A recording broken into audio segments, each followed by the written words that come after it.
Good morning and God bless my beautiful people. Let us get busy. Let's work. You were not built for this.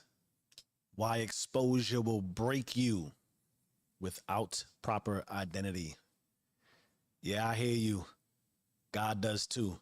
You asked for the platform, but did you ask for the pressure? You wanted the mic, but did you build the lungs? You wanted the crown, but did you study the weight? You wanted the title, but did you train the soul? This ain't about promotion. This is about premature exposure. Welcome to the fallout of fake elevation, where your spirit gets crucified for skipping levels. I see some of you out there trying to skip your way to the top. Warning, be careful what you ask for. This doctrine is for the ones who wanted the room and forgot to build the echo. For the high achievers who finally got the seat and realized they weren't spiritually tall enough to reach the table. I think of Kevin Hart when he sits down and he swings his feet. That's you right now. Side effects may include sudden nausea when praised in public, emotional vertigo after new promotions, leadership fatigue from unclear identity, legacy level panic with nobody to talk to. You got me though. Come see Cliche Jeff. Welcome to Raw for Epoch 2, day 156. Today we expose the exposure and we audit the difference between reach and remembrance. Can't get comfortable. I thought I wanted to lean back. I don't want to lean back. Here's our concept overview for the day. Why you must live every rank you claim to lead. So vital and critical, I think, in today's escalated, fast-paced world. I believe if you haven't lived it, you can't lead it. If you haven't sat in the weeds, you can't prune the garden. If you skipped the steps, the title will skip you. Here's what you'll learn. Why real leadership must echo your former ranks. How early exposure without authorship becomes soul sabotage. Why acting as if isn't about faking it, but embodying it before arrival. The difference between performance and presence in leadership and how to audit your authority before you ask for more. Let's get into our visual metaphor for the day. The elevator with no mechanic.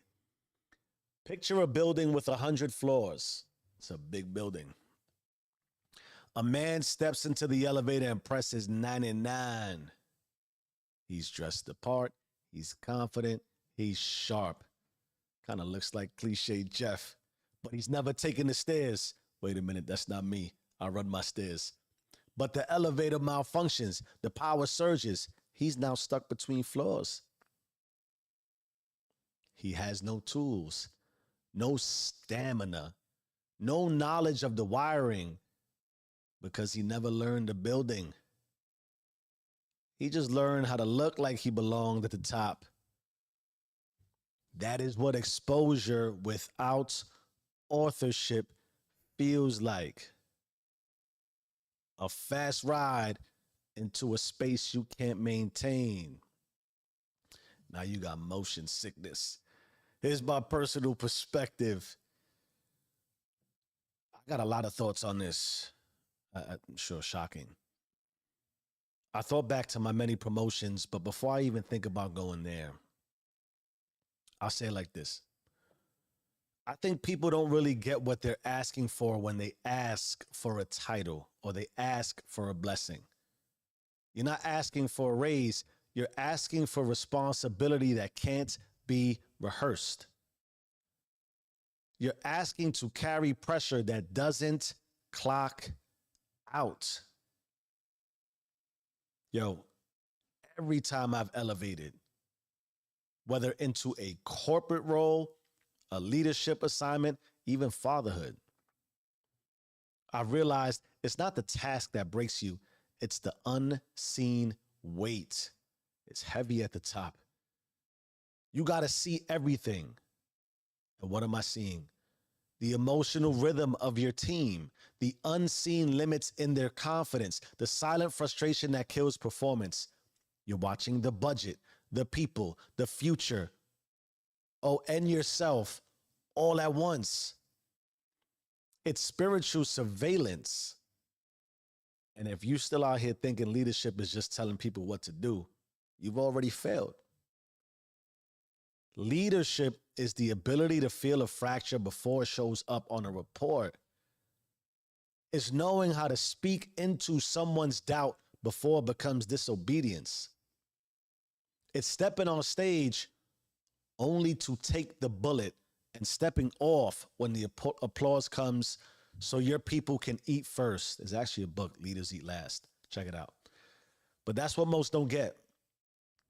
They think the role comes with a gun and a badge, but never train for the moment. The weapon must be holstered under pressure. I had a conversation just recently with a colleague about police training simulations in virtual reality. They run scenarios under stress to see who can still make moral decisions. That hit me crazy hard.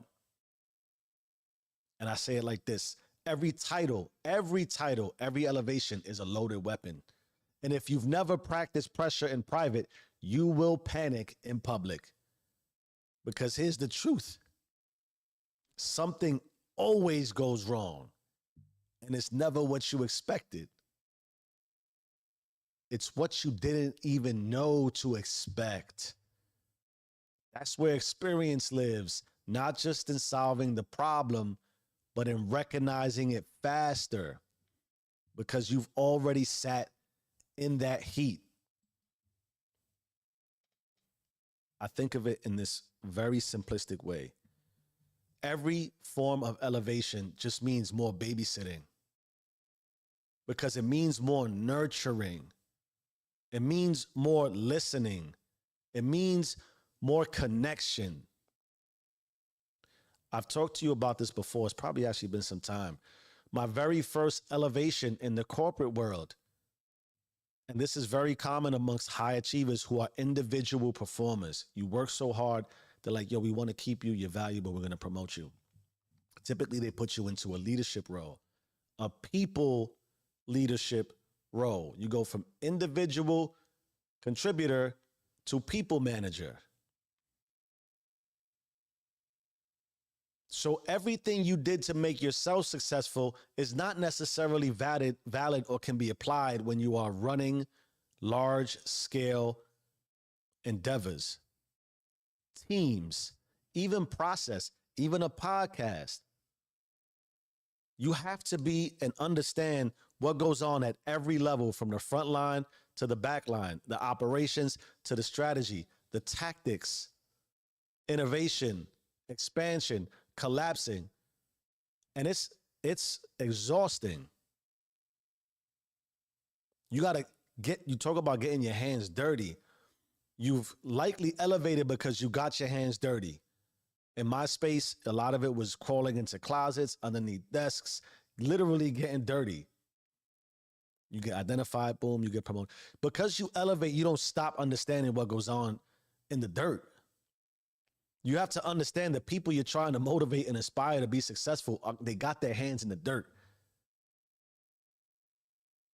And they're going through things too. They have lives too. They have experiences that go left more often than you understand and appreciate. That's leadership, right? That's what you're asking for, an elevation of roles. And if you want that level of authorship and authority, it comes with massive consequence. If your team's not performing, you're not performing. They work, you think they work for you. You work for them more than they work for you. That's a reality. But you got to nurture it. You got to sit with it. You got to understand it. I talked about you never come off the clock. Always thinking. And if you're starting something like this is, when do you have time to stop thinking about it? And you can't think about it in a way that fractures your spirit and your soul and your mind and your heart. You think about like, how do I grow it? How do I grow it? How do I grow it? How do I grow it? The alternative, of course, is you stop. Because to sit there and think it's not working, they're not subscribing, they're not liking, they're not sharing, you're going to lose yourself. The biggest thing I learned about how to rationalize this too is we align with success because of the material associations, and they're phenomenal. I've gotten to see things I never otherwise would have seen if I didn't elevate in the way that I was able to elevate in my career. Exposure at different levels, flying to different places, meeting different people, having different conversations, enjoying compensation is not just dollars. The compensation is amazing when it comes down to the dollars, but the compensation and the level of networking is if you were like me, starting where I started from, borderline unfathomable. Like you see people, you might be close to the boardroom, and I used to set up the meetings. You set the meeting up, but you got to leave because you don't get a seat, and you wonder what goes on in that room, right? It's awesome. Same thing if you're starting a business or doing something on the side, entrepreneurial, whatever it is. It's awesome to fathom, when I make it and when it pops, yes, you think it's just comfort all the time. It's not. It's more uncomfortable because you're constantly worrying. Is my baby colicky? Did it get the proper sleep? Did it take a nap? All those things. Let's check the chat. Where you at, chat? You worry about the chat half the time, right? Cool. Let's get into our black book. We talked about Circuit 4 yesterday. I want to use it in today's episode. We're going to talk pressure, Circuit 4, and the unbuilt identity. I don't think I hit on it enough. Identifying. You got to pre-identify. That was one of the things I almost forgot to reference. Elevation into a role you can't see. You have to behave as the person you want to become before you become the person for anyone to trust and believe you could be that person, especially if other people are responsible for pulling you up. You got to carry that weight. You want to be in management, you got to behave like a manager without the title. You got to get people to follow. That's harder than you think. It's easy if you're like, that's the manager, follow the manager. All right. See, when you're trying to become a manager and you were never a manager and people are like, yo, what you doing? You're just like me. But the managers who are managing are watching. They're always watching. The way God is always watching, right? God needs people to elevate and take care of his reality of the spiritual experience of life, of the souls. Many are called, few are chosen. You just keep putting in the work and all of a sudden you find yourself in a situation where you're prospering the way you did, but it comes with responsibilities. There is no spiritual shortcut to elevation. Sorry to break it to you for $99.99. And there's no leadership without authorship. To lead from the top, you must have lived the trench. You get what I'm saying? You'll find in a lot of places, in my experience, if you've been groomed for leadership and you have all the credentials and, maybe you're like the Ivy Leaguer and you get hired into a massive leadership role. One second. I think I pulled my mic. There you go. That's some of the trenches, right? Oops. I didn't mean to do that. Okay, I'm still going here. Just making sure my mic, I pulled the USB on my microphone. Okay. People know too, when you're in leadership, if you've been through it, dog. Like, all right, you got the degree, you got the suit and tie, but if you've never seen what goes on in the front because you didn't live it, you didn't elevate through there, one of the things I encourage always is to shadow. Take off the suit and tie, spend a week. They talk about when you get hired, the first 100 days is critical. But if you just like, I got the degree, I got the connection, they brought me in, I'm running things. Cool. Go shadow your team and see what they do every day. Live with them.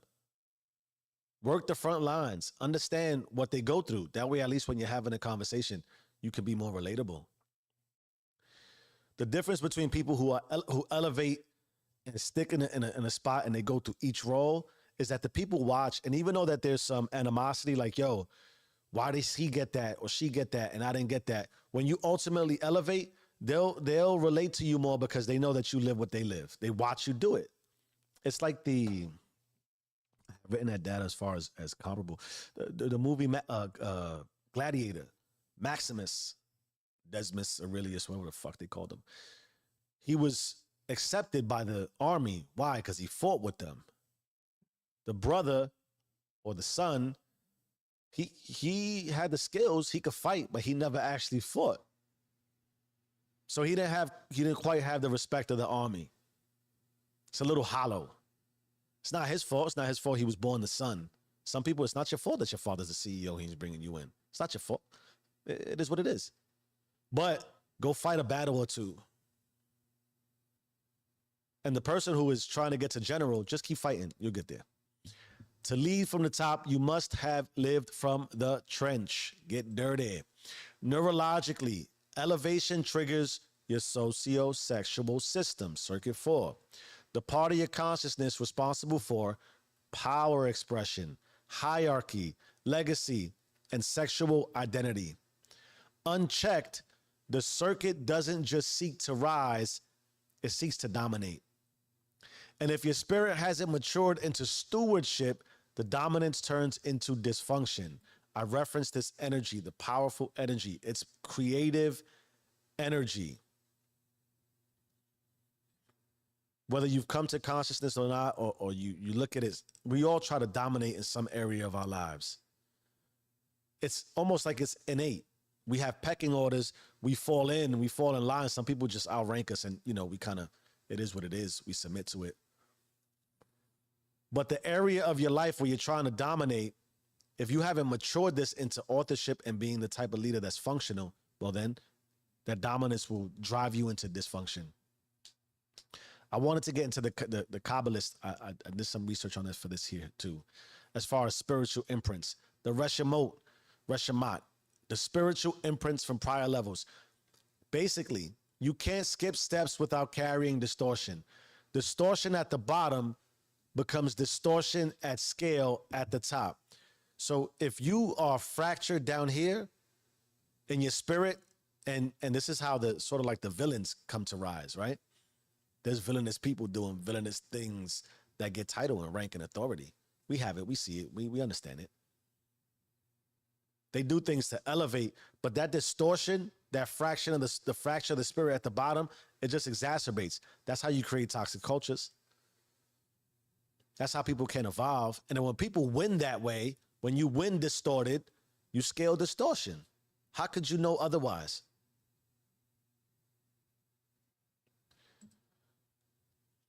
This is why exposure without authorship leads to collapse.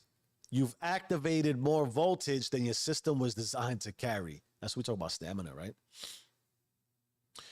You thought the promotion was just about doing more, but God was trying to show you how to carry more without becoming more corrupt. And here's the sacred test. When you elevate, when you get it, will you absorb pressure or will you transfer it?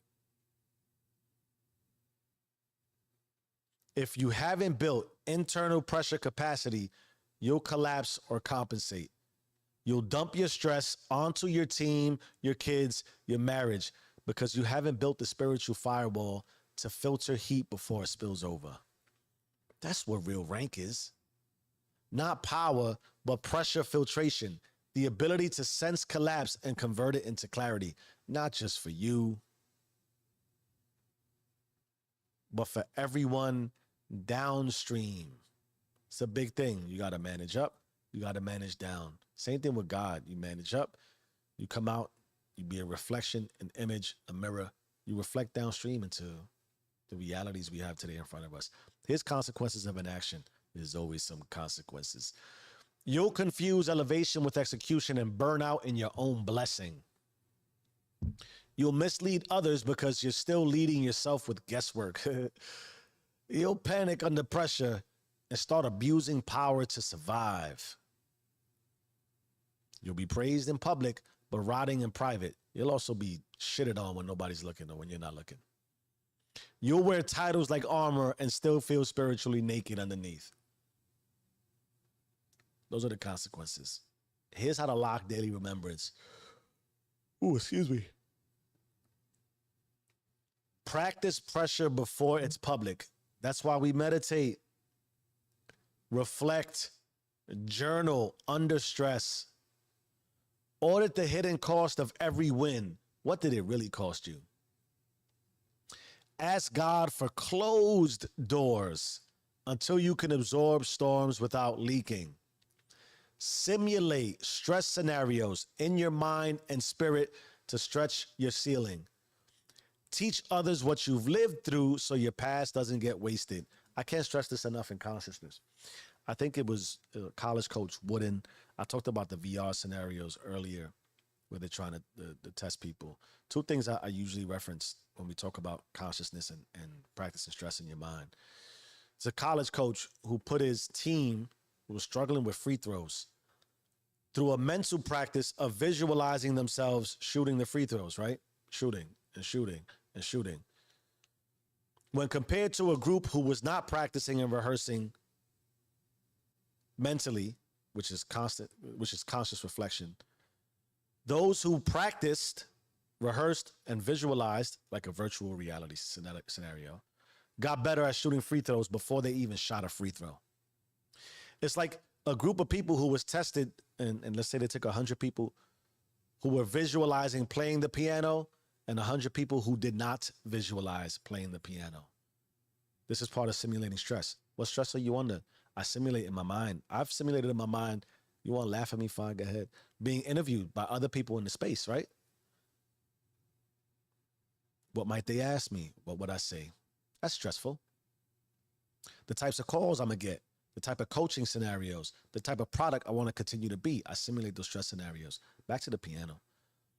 The people who simulated playing the piano in their mind, just like the free throws, they were many percentages better than those who did not. But also, look at this. The people who just rehearsed it in their mind, their finger strength increased. Simulate stress in your mind. You'll be better when it happens in real life. Let's get into our phone tap, ARR, Covenant Creation Loop. You got the call. Now move like it's recorded. You know we start with an audit. Ask yourself or think back. When did you first get put in charge and feel unprepared? That tension, that fear was your invitation to build identity. I haven't been clear on that. You're building the identity of leadership, of ownership, of authorship. When you can identify with it here, it's easier to produce it externally. It's no different than we talked about the other day, the woman that was tailgating me. I didn't mean to say woman, but the person who was tailgating me and had a screw face on. She practices being screw faced in here. Her facial expressions show screw face. The piano, the people shooting free throws. What you practice in here comes out. Then you want to hit them with the remix. You might be thinking, I want the title. No. You want the weight tolerance so you can carry it.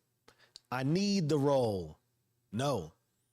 You need spiritual filtration systems that keep you from frying under pressure. Then you want to re-record. For our entrepreneurs, stop scaling your platform faster than your nervous system. Spend more time auditing your motives than optimizing your marketing. Corporate leaders, revisit every department you once served in. And if you've never served the department, go to that shadowing. We talked about it. Build a mirror between your title and your trench. If you can't relate, you can't reign. People respond better to relatable leaders. For coaches, mentors, builders, teach from scar tissue, not theory. Remember the weight before the words. Your clients don't need hype. They need healed history. For my everyday people, because I believe everybody is an everyday leader in some form. Start leading your own habits before you govern others, right? I told you this. People who give me the best advice are usually those who don't take their own advice. It's like, I think in Jordan Peterson's book, the 12 Rules for Life, he went into deep study on how even people who go to the doctor and they receive medication, they're less inclined to stay strict to their own medication habits but they'll make sure other people are, and that's a servant. That's beautiful. They'll make sure other people are taking their medication. People will tell you exactly what they think you need to do and not do it themselves. But if you want to be a reflection in a mirror that's respected, start leading your own habits before you start governing others. And in the same way, which I'm learning is hard for me because I like to talk, right? I try very hard not to tell people what I think they should do. I show it. Here's what I did. I'm a reflection. Reality, though, you can't manage meetings if you haven't mastered mornings. Lead your home like it's a kingdom, even if it's a studio apartment. The mornings are where it starts for me. It optimizes your evenings. We've talked about this regularly. You don't need children to be parenting, to be parenting. You're parenting your future. So even if you have a studio apartment, manage that thing. Treat it like a kingdom. This is all the precursor. This is the grind, the grit, the trenches. While you are asking, God does not elevate you to bless you. He elevates you to test what you've built. And if you haven't built identity, you'll collapse beneath the applause you begged for. This ain't a punishment. It is mercy. You were not built for this. But you can be. Just stop chasing exposure and start building the soul that can carry it. The spotlight ain't light. So you better start lifting. Own it or be owned by it. You either run the system or the system runs you. Change your mind, change your life. I am who I say I am. Do you and stay rich.